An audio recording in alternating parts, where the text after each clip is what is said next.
नमस्कार, माय माउली हिंदी समाचार में आपका स्वागत है और मैं हूं शेख इस्माइल। विधायक पायल शंकर ने कहा है कि अधूरे वादे कर जनता को धोखा देकर सत्ता में आई कांग्रेस अब फिर से धोखा दे रही है और लोकसभा चुनाव में जनता को धोखा देने आई है। धोबी कॉलोनी में कार्यकर्ताओं के साथ आदिलाबाद शहर में एक अभियान चलाया गया। इस अवसर पर बड़ी संख्या में कॉलोनियों में युवा भाजपा में शामिल हुए और सभी को स्कार्फ पहनाकर गर्मजोशी से उनका स्वागत किया गया। उन्होंने कहा है कि युवाओं का राजनीतिक भविष्य सिर्फ भाजपा में है।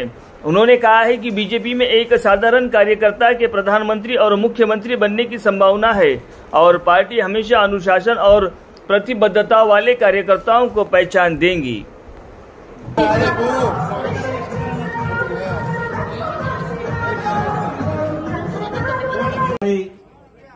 देश ప్రధానమంత్రిగా నరేంద్ర మోడీ గారిని చేయాలని ఆదిలాబాద్ పార్లమెంటు స్థానం భారతీయ జనతా పార్టీ గెలిపించడంలో మా పాత్ర కూడా బలంగా ఉండాలని ఈరోజు నవ చైతన్య యూత్ సభ్యులు దాదాపు 100 మంది భారతీయ జనతా పార్టీలో చేరిన సందర్భంగా వారికి జిల్లా భారతీయ జనతా పార్టీ తరఫున ఘనంగా స్వాగతం పలుకుతా ఉన్నాం। 10 సంవత్సరాలు దేశాన్ని గొప్పగా పరిపాలించినటువంటి నరేంద్ర మోడీ గారు మరొక్కసారి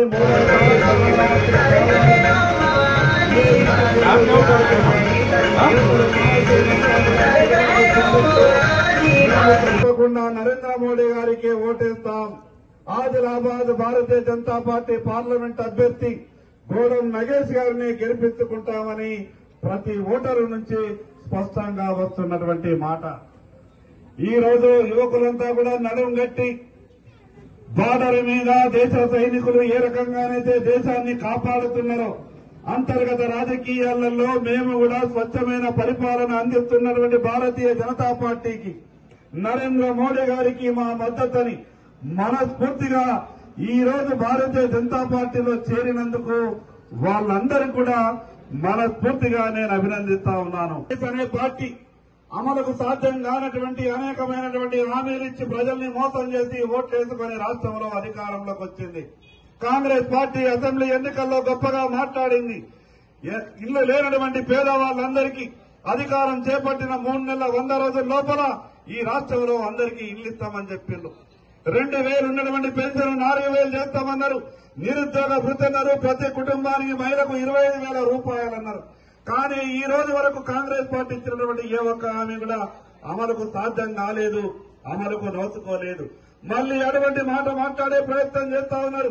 మళ్లీ అబద్దాలు మాట్లాడి లోక్సభ ఎన్నికల్లో లబ్ధి పొందాలని కాంగ్రెస్ పార్టీ ఆలోచిస్తా ఉన్నది। ఏ సర్వే చూసినా కూడా ఎక్కడ ఏ సర్వే చూసినా ఆదిలాబాద్ లో భారతీయ జనతా పార్టీ గెలుస్తుందని, 3వసారి ముచ్చటగా నరేంద్ర మోడీ గారే ప్రధానమంత్రి అవుతారని, 400 సీట్లకు పైగా స్థానాలు బీజేపీకి వస్తాయని అనేకమైనటువంటి సర్వేలు ఇప్పటికే చెప్తున్నాయి। ఇంకో పక్క టీఆర్ఎస్ పార్టీ, ఆ పార్టీ చరిత్ర అంతా కూడా ముగిసింది। ఆ ముగిసిన చరిత్ర గురించి మాట్లాడాలంటేనే ఇబ్బంది అనిపిస్తుంది। కానీ కొంత వాస్తవాలు చెప్పాల్సిన అవసరం ఉంది। టీఆర్ఎస్ అనే పార్టీ గతంలో ఉండే టీఆర్ఎస్ పార్టీ భవిష్యత్తులో కనిపించదు। మిగిలిన కాంగ్రెస్ పార్టీ ఏ రకంగా హిందూ వ్యతిరేకి పార్టీ, ఏ రకంగా మెజార్టీ హిందువులను మోసం చేసిందో కేవలం మైనార్టీ అనే మాట మాట్లాడి ఈ రోజు రాజకీయం చేసే ప్రయత్నం చేస్తున్నది కాంగ్రెస్ పార్టీ। ఈ ధోబీ కాలనీ ప్రజలందరికీ విజ్ఞప్తి చేస్తా ఉన్నా, ఆదిలాబాద్ పార్లమెంటు పరిధిలో ఉన్నటువంటి ప్రజలందరికీ విజ్ఞప్తి చేస్తా ఉన్నాం। 3వసారి నరేంద్ర మోడీ గారు ప్రధానమంత్రి కావడానికి మీరంతా కూడా నిండు మనస్తో ఆదిలాబాద్ పార్లమెంటు బీజేపీ అభ్యర్థి గోడం నగేష్ గారికి ఓటేసి భారీ మెజార్టీతో గెలిపించాలని పేరున మీ అందరికీ విజ్ఞప్తి చేస్తున్నా। భారత్ మాతాకి। ఆదిలాబాద్ పార్లమెంటు పరిధిలో ఏ ఊరికి వెళ్లినా, ఏ మండలానికి వెళ్లినా, ఏ పట్టణానికి వెళ్లినా భారతీయ జనతా పార్టీకి ప్రజలంతా కూడా బ్రహ్మరథం పడతా ఉన్నారు। ఈ రోజు పార్టీలో చేరినటువంటి యువకులందరికీ విజ్ఞప్తి చేస్తున్నా, విలువలతో కూడినటువంటి రాజకీయ పార్టీ అయినటువంటి భారతీయ జనతా పార్టీలో చేరడం ఈ రోజు భారతీయ జనతా పార్టీలో మాత్రమే సాధ్యమైతది। ఒక పోలింగ్ బూత్ అధ్యక్షుడు ఈ రోజు జాతీయ పార్టీకి అధ్యక్షుడైండు, ఎన్నో రాష్ట్రాలకు ముఖ్యమంత్రి అయిండు, ఎందరో మంది కేంద్ర మంత్రులు అయిండు। సరి అయిన రీతిలో కష్టపడి పనిచేసేటువంటి యువకులకు భారతీయ జనతా పార్టీలో ఒక సరైనటువంటి ప్రాతినిధ్యం దొరికే అవకాశం ఉంటది. మీ అందరు కూడా ఈ రోజు పార్టీలో చేరిన వాళ్ళంతా కూడా నా కుటుంబ సభ్యులుగా భావిస్తా ఉన్నాను.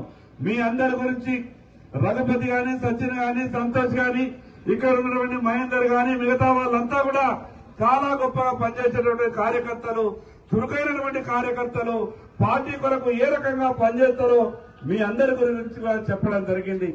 ఈ రోజు నుంచి మే 11వ తారీఖు వరకు పోలింగ్ అయ్యే వరకు ప్రతి గడప గడపను తట్టి నరేంద్ర మోడీ గారు చేస్తున్నటువంటి కార్యక్రమాల గురించి చెప్తూ రేపు రాబో రోజులలో ఆదిలాబాద్ పార్లమెంట్ అభ్యర్థి గోడం నగేష్ గారు భారీ మెజార్టీతో గెలిచే విధంగా మనమంతా కూడా ప్రయత్నం చేయాలి.